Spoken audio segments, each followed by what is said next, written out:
Well, welcome to the Stories of My Life, Chapter 7. It's been a while. I've had a lot going on, including the passing of my stepfather, which I've talked a little bit about him on here. And he became my stepfather at the age of 9. So it's been almost 50 years. And it's not a secret that we had our struggles, most in the beginning. But he was a good man. I couldn't have asked for better as far as taking care of my mom, loving her and being with her. With all of his issues. We all have them, right? He was good. Now, he passed away overnight at home, peacefully. It was expected. And yes and no, is expected. I mean, he's getting up there in age, and he just started having these physical problems, more in the last year or so, especially recently. He was having heart failure. But he lived a long life. Last April, he turned 97 years old. He was a World War II veteran in the Navy, where he was a cook, and he worked with personnel and things like that. He didn't see really any action as far as the war goes, fortunately.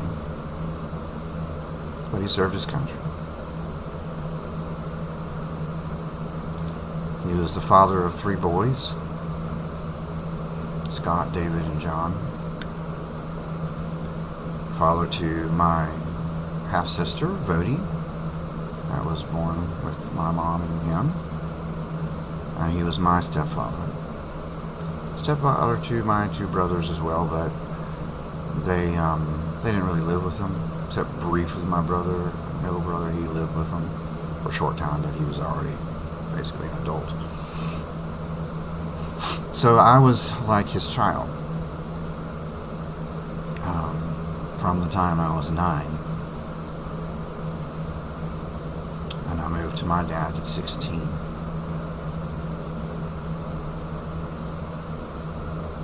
But when I look back at that time, and I've said before, even with the struggles we had, he was good. He had his issues. He overcame a lot of stuff, including racism. He grew up in the South and in an area where that was just the way it was.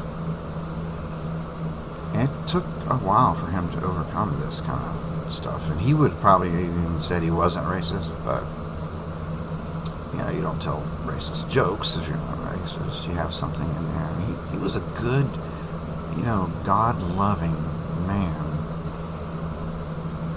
And he had that ingrained in him, and he overcome it. He really did.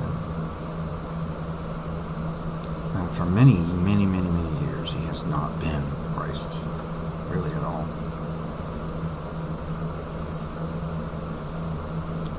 So, I will continue to have him in the stories, that apply.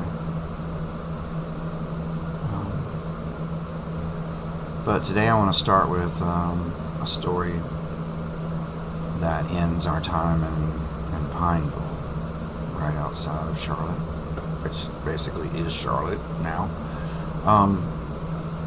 As you know, we were living in an apartment complex out there.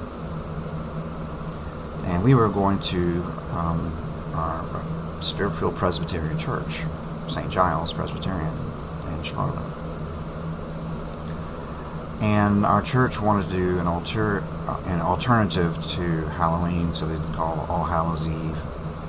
And the idea was that, kids come dressed up like their favorite biblical character. And mine was David. I loved the stories of David and Goliath, and because he was a kid, that did really courageous things. And gosh, I wanted to be like David. I really did. And so when asked, that's what I chose. And my stepfather did something really cool for me. He went and got an old shoe. He cut out the leather, fixed holes on each side, got some really good rope, like thin rope, and attached it. And he made an authentic slingshot. Slingshots originally were not something you pull with a band, stretch it out, and pop. And that's not the way it was. So, almost 50 years later, I still hold the sling that, let me get it in the camera, that he made for me. See? Old shoe, tongue of a shoe, right? See the holes, the thin rope, which is perfect. And the way the knots are at the end, it really is perfect. I could hold it in my fingers like this, and this is the side I would let go. I learned to use it, for real. And it still works today. It's in good shape. Good shape. This thing is one of my most proud possessions in life. It's just a little leather and some string, right? But my stepdad made this for me so I could be like David. So this was such an incredible thing for me. It wasn't just a costume. This was the real deal. And it works, believe me. I could put a rock in this and sling it for a couple 100 yards. Pretty accurately, actually. You start the side, swing this way, and then you bring it up over your head like this, and then you release that one side, and the rock will just fly. It's amazing. So, I wanted to show everybody this thing because it really meant something to me as a kid. And looking back at it, I treasure it. Absolutely treasure this thing. And as gruff, getting loud and boisterous and all this that my stepfather did quite often, and his being very stubborn in his ways and all that. He could be such a teddy bear, such a softie.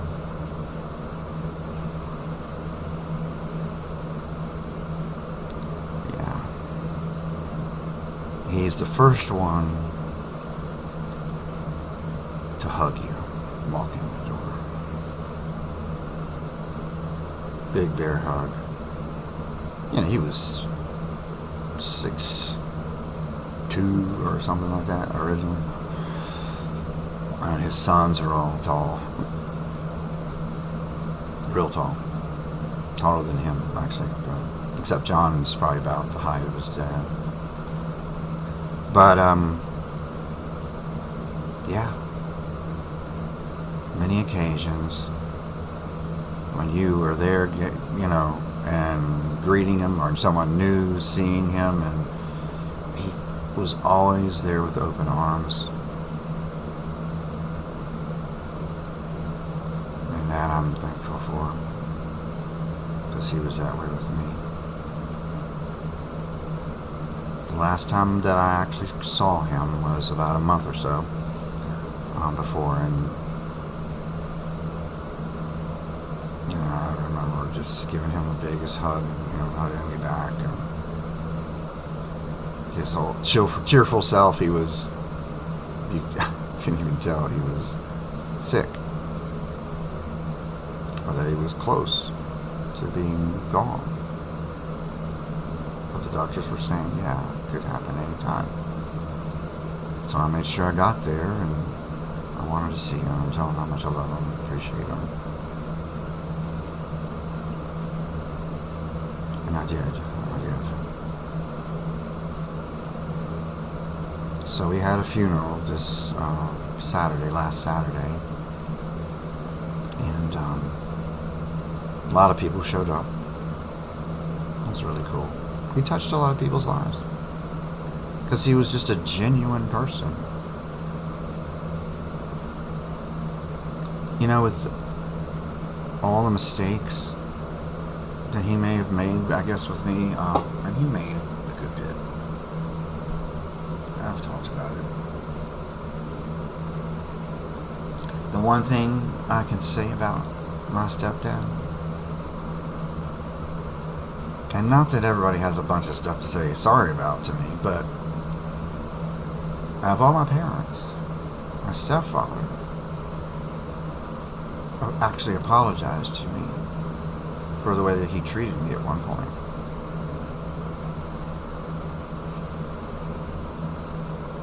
He just did.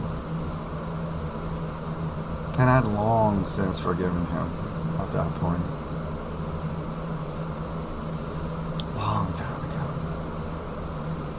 But for him to acknowledge that and tell me that he was sorry, that he had done that he knew it was a mistake now.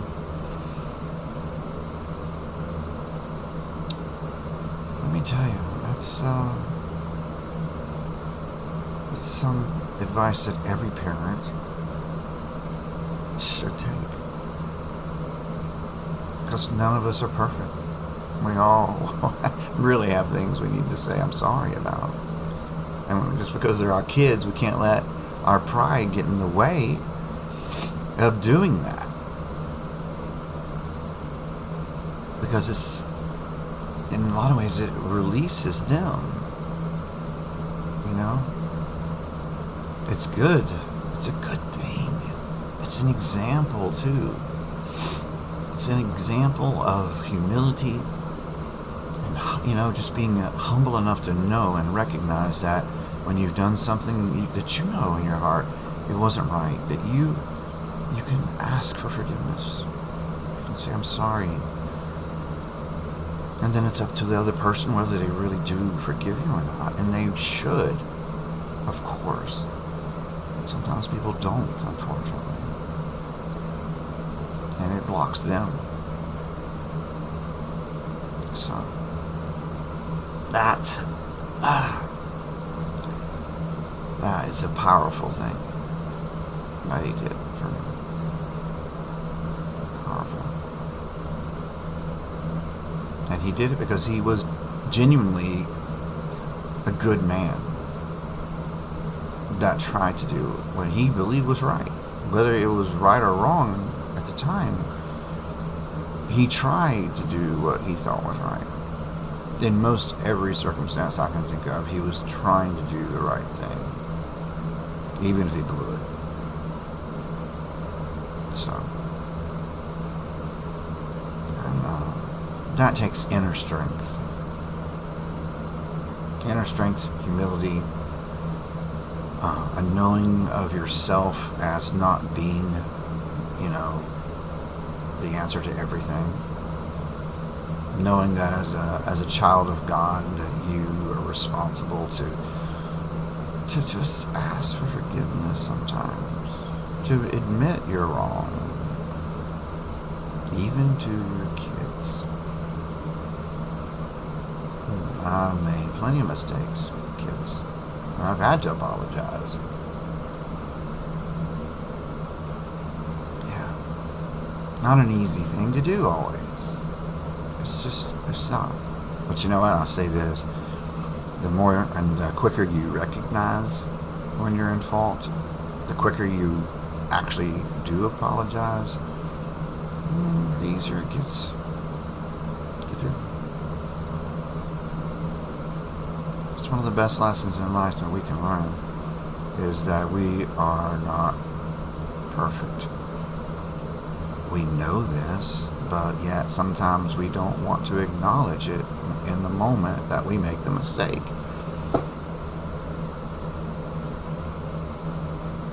Or even later, we look back and go, oh, wow, maybe I really messed that up. Yeah. It's important. It's very important. Now,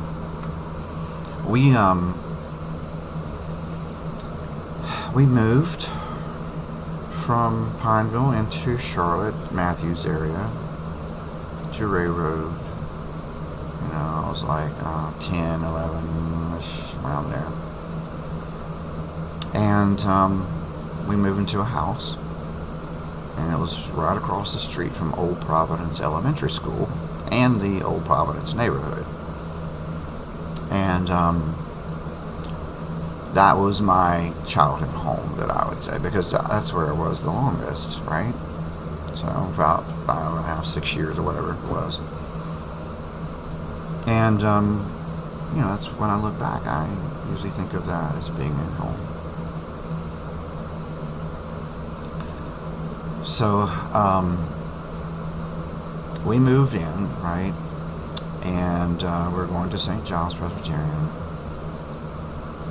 And, you know, life was pretty good there. We got another dog named Ben, a German Shepherd. He was gorgeous. He was so beautiful. He was a puppy of guard dogs. But absolutely gorgeous. I love that dog. He was big and strong, you know, and hard for a kid to handle.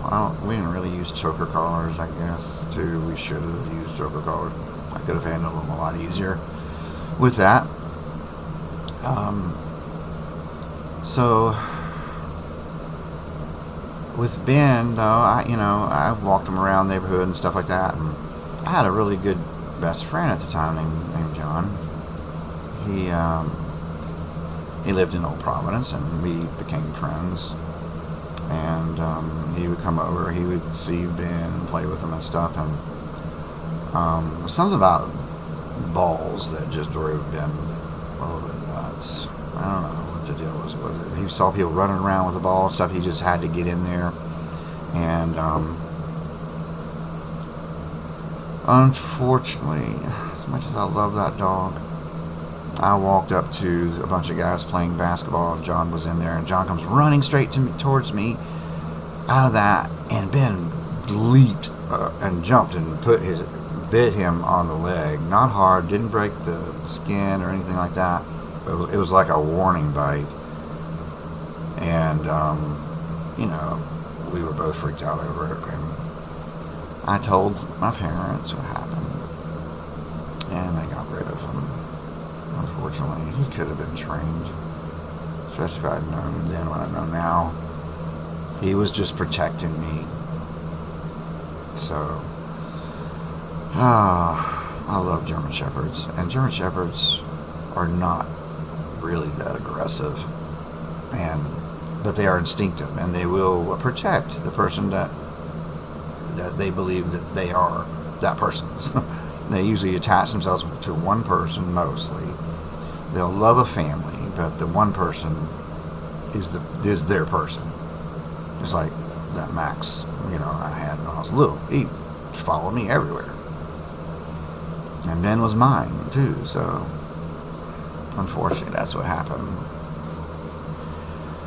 So that was something I was not happy about, obviously, because I love that dog. So, and one thing we used to do back then is ride bikes all over the place. We started riding. I had actually ended up with two bikes. I had a 10-speed bike, traditional bike, and a like a trail bike. And I rode the trail bike the most. Love that bike.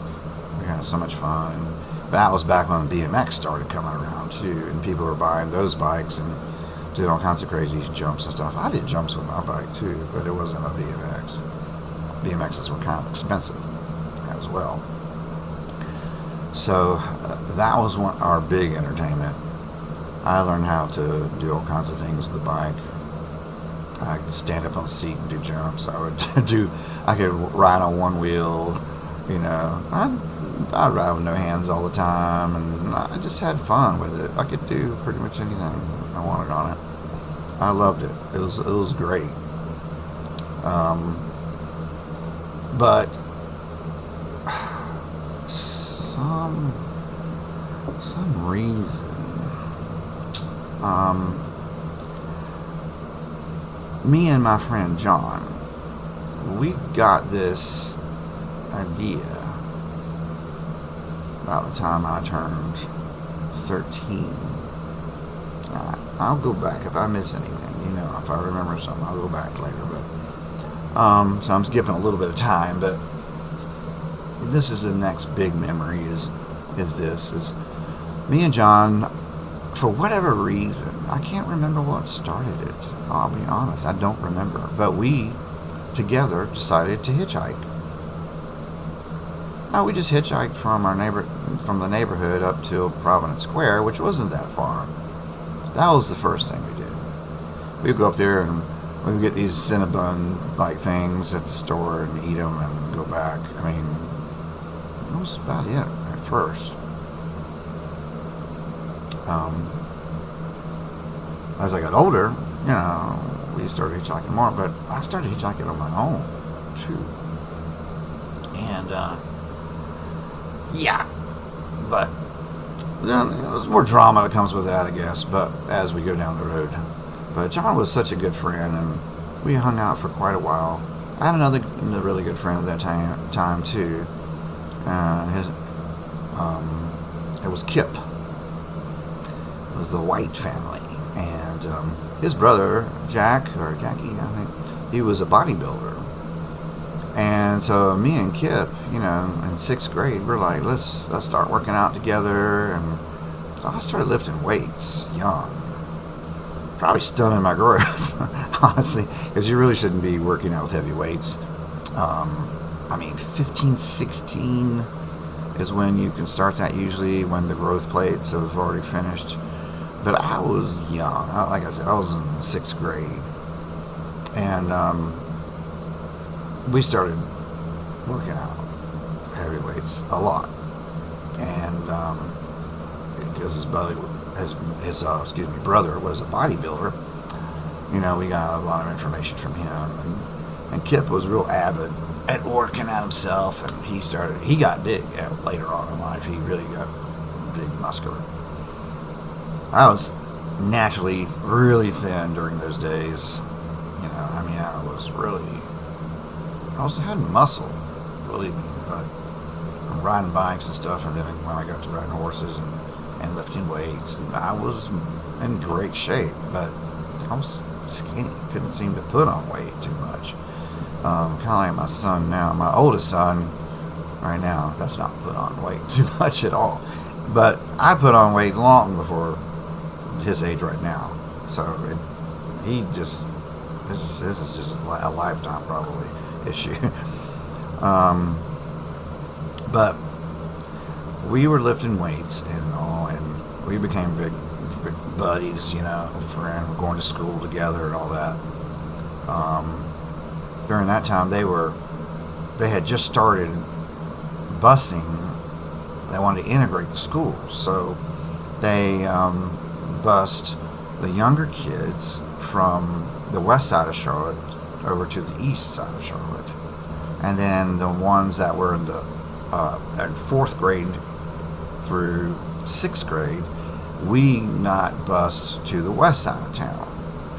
That was so they can integrate the minority and white American people together more, and which was a good idea in a lot of ways, but it was a pain in the butt when it was as far as school goes, because it was like a 45-minute drive just to get there. Plus, they had to make all the stops to pick people up, and so you got home late in the afternoon and all that. That was not fun, but I made some good friends, and that was pretty awesome. I'm glad that we did that, because I guess it needed to be done in some ways. And from that point on, I mean, a lot of the racial things, tension and stuff, started going down.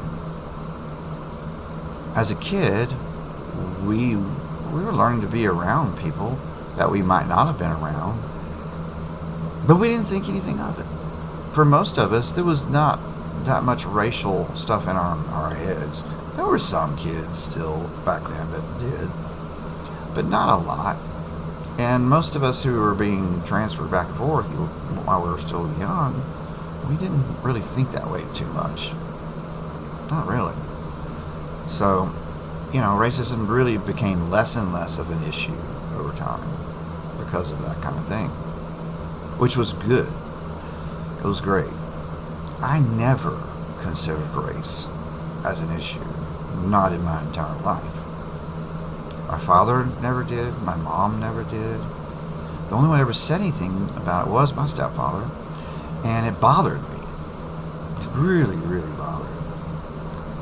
And so, like I said, though, he overcome it over years, but during that time, it was still an issue. And John and I, we would play and do stuff. I'd go over to his house. He had a big brother who was really tall. He was just like a year or so older than me, but he was really tall, and he was kind of a bully.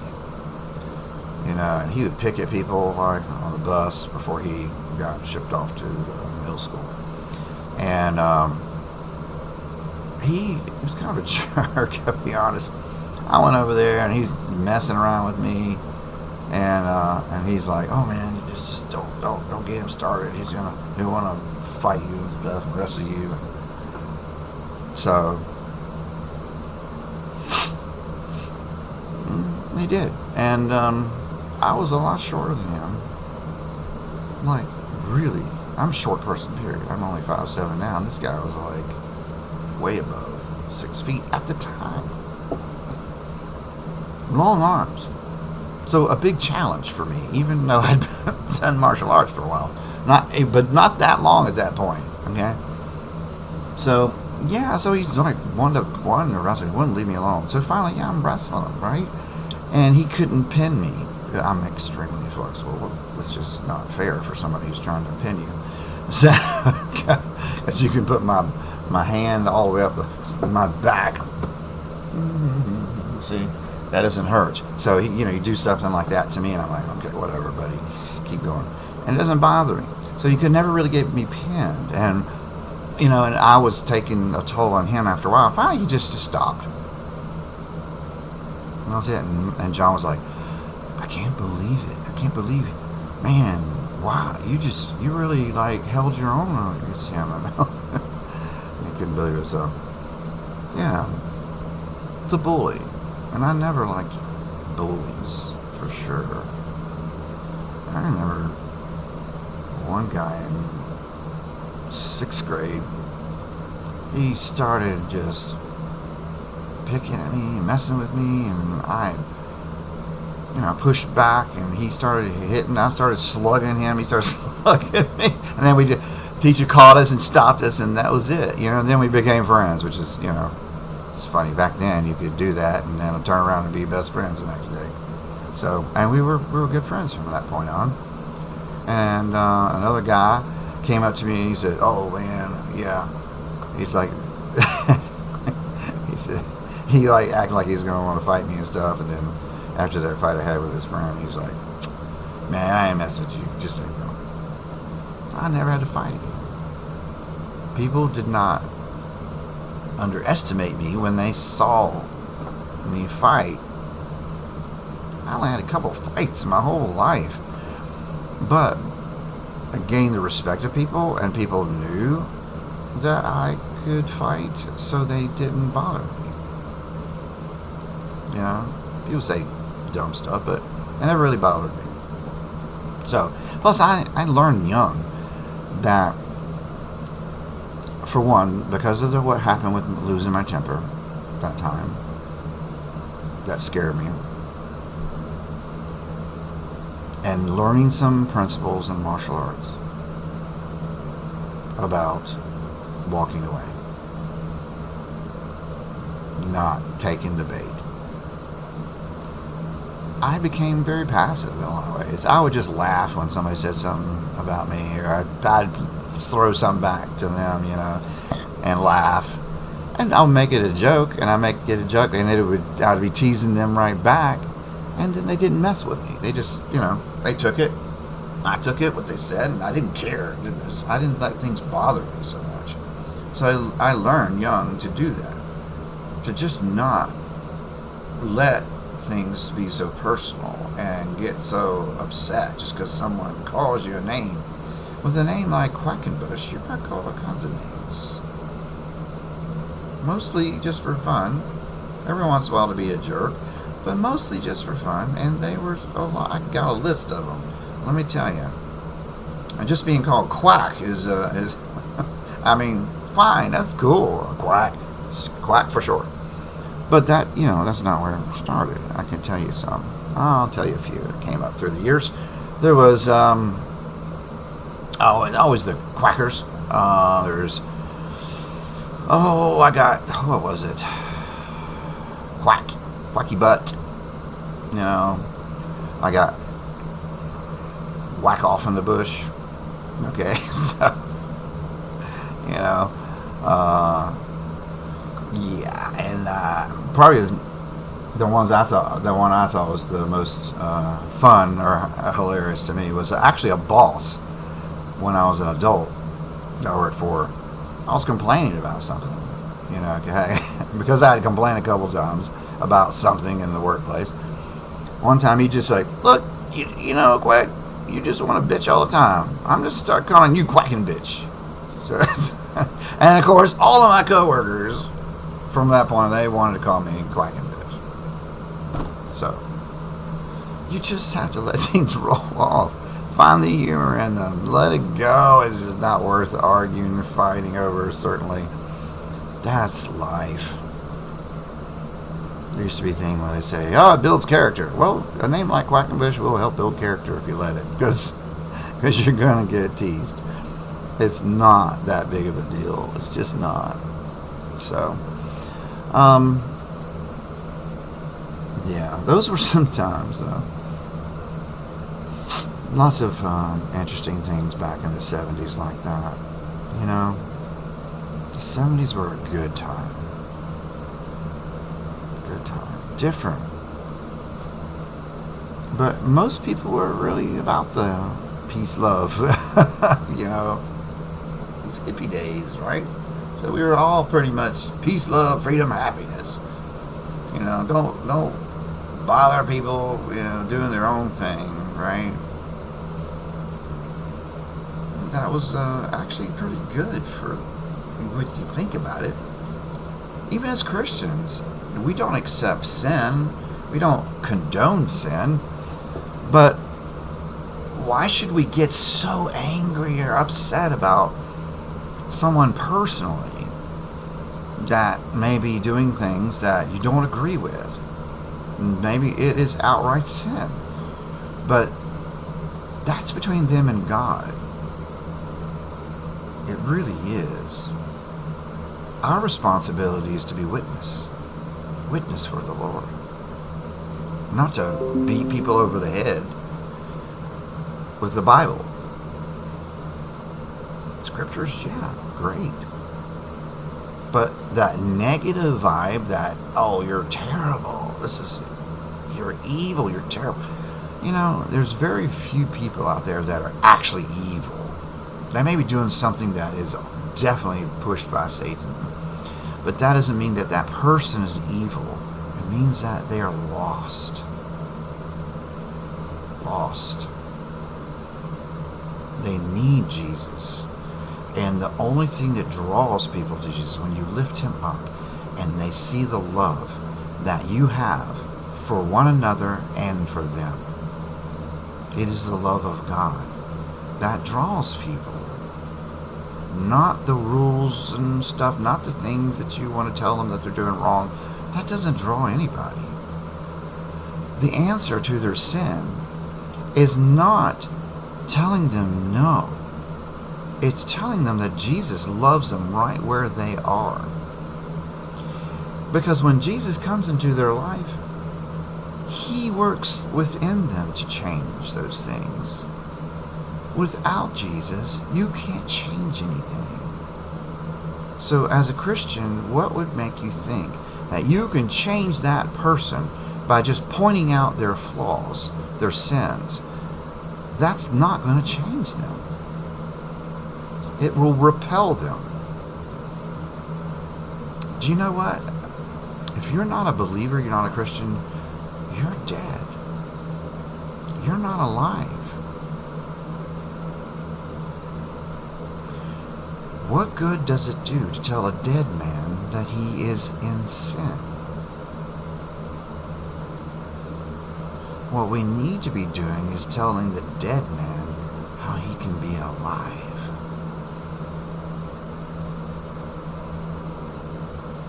And to do that, he just needs Jesus.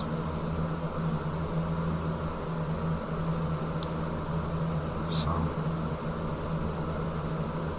I know I went off on a tangent, but I really felt like I needed to say it. I know this isn't giving you a whole lot of the story of what's going on in my life at the time, but it's starting, and I wanted to go a little different direction because of the passing of my stepfather, finishing up in Pineville with what he did for me. He was a good man. And there's going to be some things that I will talk about, maybe even next time, that he did that was not so good. It's okay. It's okay, because he loved God and he changed. The Lord changed him from within. Not because my mom and I were mad at him for saying stupid things. That didn't change him. That didn't help. He had Jesus, and Jesus changed him. So, I think that's going to have to be it for chapter 7 today. Lord bless you. He loves you, all of you. I hope that this will find people right where they're at. And that my stories, that they will give you some inspiration into just seeing the hand of God in the life of someone who doesn't get it all right. And how he can be the blessing of your life. But we'll talk again soon. Thank you for listening and subscribing. Please pass it on. Like and subscribe. Liking helps it to be given out to more people. And subscribing makes a really big difference. And you actively passing it around. You know, if you're getting anything out of any of these stories, then give out the possibility that it could help someone. It may not be any of the stories I've told yet, but it may be a story that's coming. There are a lot of them. This last June 9th, which was just 3 days ago, I turned 49 years old in the Lord. I was born again. I became alive 49 years ago, June 9th, 1974. So, blessings to all of you. Take care. We'll talk soon.